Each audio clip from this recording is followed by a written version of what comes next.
Hi everyone.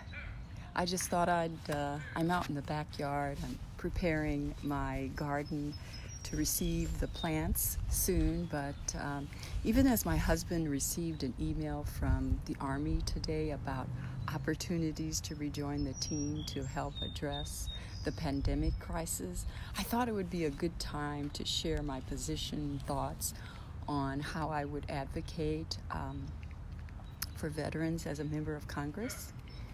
I am Susan Marie Smith, and I'm running for the 7th Congressional District. I am the wife of a retired Army veteran. I'm the mother of a naval officer who is at Pearl Harbor now with the healthcare clinics.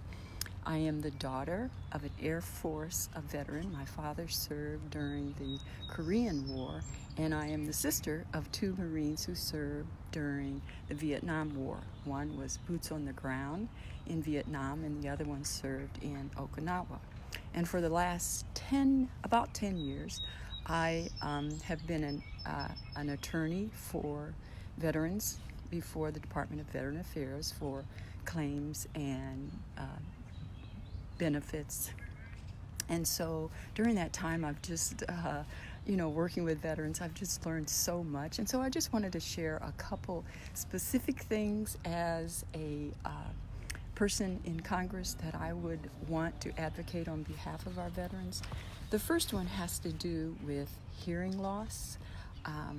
There is legislation on the books even now that all veterans will be exposed to noise exposure. And so I would advocate that hearing loss would be a presumptive. And, right now it's based upon many times their occupational duties during the military, and it just doesn't take into consideration all the different noise exposures that they run into. And so as a presumptive, and the presumptive would start at 0%, and then according to the veterans' hearing loss, it would increase.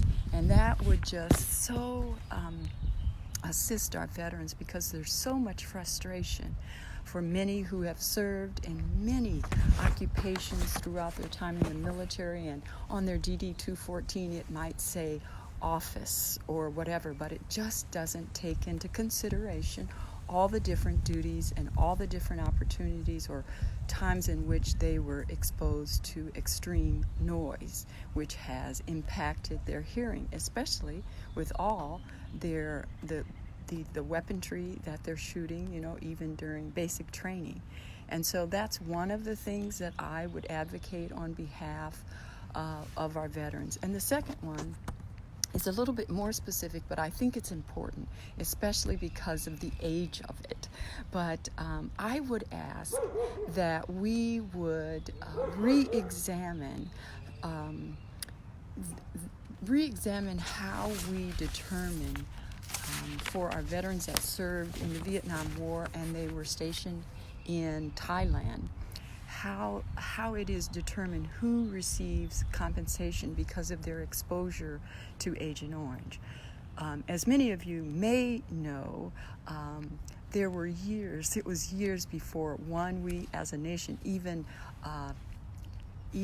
admitted that we were in Thailand, and two, that Agent Orange was sprayed. And so it's only very current that this has happened, that we have admitted as such. And so many of our Vietnam veterans that were stationed in Thailand where Agent Orange was sprayed, they've reduced it to certain occupational jobs. For instance, as some of you may see, there's a fence behind me, and Agent Orange was sprayed on the perimeters of these bases. I think there's about 8 or 9 bases in Thailand. And so the MPs, the military police that were going around and protecting the borders of these bases, they are considered those that are eligible for diseases that were caused by Agent Orange. But those of other veterans that were inside the base like myself, I'm maybe 40, 50 feet from the base, and who is to say that Agent Orange that's sprayed at the perimeter is not going to impact the veterans that are doing their work inside the base. And so I know it's very specific, but it's one in which we need to re-examine our regulations, because many of these veterans are late 60s, 70s, and maybe 80s.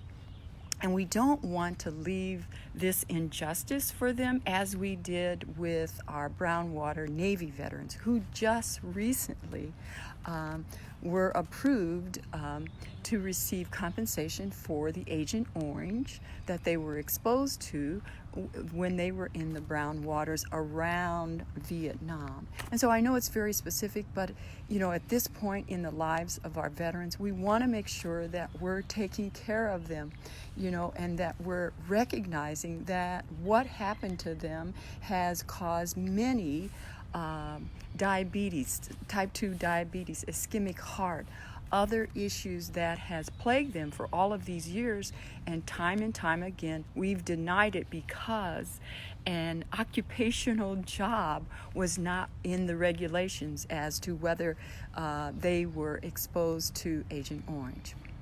I know it's very specific, but it's something that I've seen, through my almost 10 years working with veterans, and it's so disheartening to have them denied because of a specific occupational job that wasn't found in the regulations. So, I'm Susan Marie Smith, and I'm running for Congress for the 7th District in Indiana, and I want to thank our veterans who even now are being asked to step up again and to protect us, and in both at home and abroad.